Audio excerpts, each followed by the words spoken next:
Hello दोस्तों, कैसे हैं आप सब। आज हम लोग पढ़ेंगे समतल दर्पण का उपयोग क्या क्या होता है। पिछले वीडियो में हम बताए थे आपको कि समतल दर्पण होता क्या है, ये किस तरह का प्रतिबिंब बनाता है।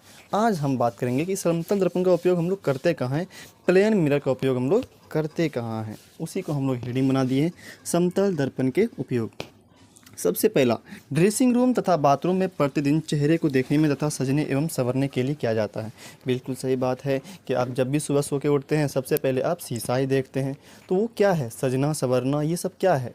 इसमें हम लोग किसका प्रयोग करते हैं, हम लोग समतल दर्पण का ही तो प्रयोग करते हैं। सुबह सुबह उठ करके हम लोग दर्पण देखते हैं, शीशा देखते हैं कि चेहरा किस तरह लग रहा है। तो सजने संवरने में किसका प्रयोग किया जाता है, समतल दर्पण का प्रयोग किया जाता है। साथ ही साथ देखिएगा, जो रोड क्या हो, बहुत ही भीड़ भाड़ वाला रोड हो, जहाँ पे बहुत ज़्यादा कॉर्नर होला हो कि गए अचानक से मोड़ आ जाए, तो उस कॉर्नर वाले जगह पे भी क्या किया जाता है, समतल दर्पण का प्रयोग किया जाता है, ताकि वहाँ से सामने वाले को दिख जाए कि वहाँ से उधर से गाड़ी आ रहा है।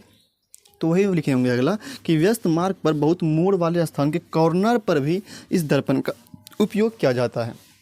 ठीक, आप जब भी जाते हैं, बाल कटवाने के लिए जाते हैं, सैलून जाते हैं, या क्या कहते हैं, ज्वेलर्स जाते हैं जहाँ पर आभूषण सब बिकता है, सोना चांदी का दुकान, सोनार के यहाँ जाते हैं जब, तो वहाँ पे भी देखिएगा कि वहाँ पे शीशा लगा हुआ रहता है। तो वो भी जो दर्पण होता है वो भी क्या होता है, समतल दर्पण होता है। वहाँ भी सैलून में क्या होता है कि सामने में समतल दर्पण लगा रहता है और वहाँ पे उसके सामने बैठा करके बाल काटा जाता है। ठीक है, देखिएगा कि प्रदर्शनी घर में भी दिखेगा, प्रदर्शनी घर में क्या होता है, बहुत सब दर्पण लगा रहता है, बहुत तरह का दर्पण लगा रहता है। किसी में आपका इमेज बहुत छोटा दिखाई देगा, किसी में बड़ा दिखाई देगा, किसी में बराबर दिखाई देगा, किसी में बहुत मोटा दिखाई देगा, किसी में बहुत लंबा दिखाई देगा। वो है प्रदर्शनी घर, तो वहाँ भी समतल दर्पण का प्रयोग किया जाता है। तो वही सब हम उपयोग लिख दिए हैं कि सैलून, आभूषण एवं कपड़े की दुकानों में भी समतल दर्पण का उपयोग किया जाता है, प्रदर्शनी घरों के विभिन्न स्थानों में भी इस दर्पण का उपयोग किया जाता है। ठीक, तो ये था समतल दर्पण का उपयोग। और ये एग्जाम में क्वेश्चन पूछा भी जाता है कि समतल दर्पण के उपयोग लिखे।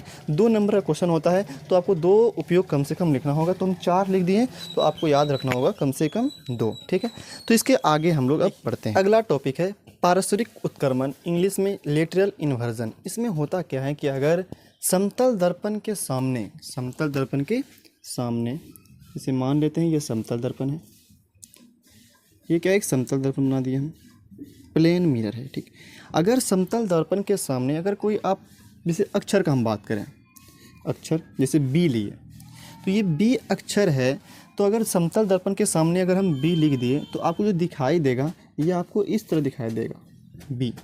अगर आप सी लिख रहे हैं, सी लिखे तो आपको ऐसा दिखाई देगा सी। अगर आप डी लिख रहे हैं तो आपको ये ऐसा दिखाई देगा डी। ठीक, अगर आप एन लिख रहे हैं तो आपको ऐसा दिखाई देगा एन, ऐसा दिखाई देगा। मतलब क्या, अगर आप बायां जो भाग लिखा है वो दायां तरफ चला जाता है, और जिधर दायां है वो बायां तरफ चला जाता है। ठीक, जैसे अगर हम पी लिखें तो पी आपको ऐसे दिखाई देगा। ठीक, अगर आप के लिखें तो आपको के ऐसे दिखाई देगा। तो अगर दायां भाग बायां भाग की तरफ दिखाई दे और बायां भाग दायां भाग की तरफ, तो इसको ही हम लोग कहते हैं पारस्परिक उत्क्रमण कहते हैं। वही लिखे हैं यहाँ पे कि समतल दर्पण में किसी वस्तु का दायां भाग बायां भाग की तरफ और वस्तु का बायां भाग दायां भाग की तरफ दिखाई देता है, इसे ही पारस्परिक उत्क्रमण कहा जाता है। मतलब क्या, अगर समतल दर्पण के सामने अगर इन अक्षर को लिखिएगा तो ये अगर बी ऐसे लिखे तो आपको उल्टा दिखाई देगा। मतलब ये बी का इधर ये लिखा हुआ, इधर ये 3 के तरह दिखाए तो इधर 3 चला आया। सी का मुंह इधर खुला था तो इसमें सी का मुंह इधर खुला गया है। इधर ऐसे डी था तो इसमें ऐसे हो गया, एन ऐसे था तो ऐसे हो गया, पी में इधर ऐसे गोल बनाए थे तो इधर गोल हो गया, के में इधर 2 लाइन दिए थे तो इधर चला गया। तो ये क्या है, इसको ही कहते हैं हम लोग पारस्परिक उत्क्रमण। मतलब क्या, इसका ये अगर ये दायां साइड था, देखिए ये बायां साइड आ गया, ये दायां भाग की तरफ था, ये बायां भाग में आ गया, ये देखिए ये दायां भाग की तरफ था, ये बायां भाग में चला आया। मतलब क्या, दायां भाग बायां भाग की तरफ, बायां भाग दायां भाग की तरफ आ जाए, तब इसे ही क्या कहते हैं हम लोग, पारस्परिक उत्क्रमण कहते हैं। ठीक, आगे इसके पढ़ते हैं हम लोग। देखिए इसके आगे है कि समतल दर्पण का जो आवर्धन होता है वो +1 होता है। क्या होता है, समतल दर्पण का आवर्धन +1 होता है। इस कथन का क्या मतलब है, क्या अर्थ है। देखिए, आपको हम बताए थे पिछले वीडियो में कि समतल दर्पण जो होता है, किसी भी वस्तु का प्रतिबिंब जो होता है वो हमेशा सीधा बनाता है, वस्तु की ऊंचाई के बराबर बनाता है और दर्पण के पीछे बनाता है। क्या बताए थे उस दिन कि अगर मान ये मार्कर अगर 1 सेंटीमीटर का है तो इसका प्रतिबिंब जो बनेगा 1 सेंटीमीटर का ही बनेगा। अगर ये मार्कर का कैप अगर ऊपर है तो प्रतिबिंब में भी जो फोटो बनेगा इसका उसका कैप क्या होगा, ऊपर होगा। प्रतिबिंब मतलब फोटो होता है, ठीक। अगर मान के चलिए कि अगर इस मार्कर को हम ऐसे लेटा दें तो प्रतिबिंब भी लेटा हुआ ही बनेगा। मतलब जिस आकार का ये रहेगा उसी आकार का बनेगा, साथ ही साथ दर्पण के पीछे बनता है प्रतिबिंब, ठीक। इसीलिए बोलते हैं कि ये जो इसका आवर्धन जो होता है वो क्या होता है, +1 होता है, क्योंकि ये सीधा प्रतिबिंब बनाता है, वस्तु के लंबाई के बराबर बनाता है। अगर वस्तु अगर 1 मीटर ऊंचा है तो 1 मीटर प्रतिबिंब बनाएगा। अगर हम 10 मीटर के हैं तो मेरा प्रतिबिंब भी 10 मीटर का बनेगा। अगर हम 2 मीटर के हैं तो मेरा प्रतिबिंब भी 2 मीटर का बनेगा। मतलब क्या, जितना हम लंबा रहेंगे उतना ही लंबा मेरा फोटो बनेगा समतल दर्पण में।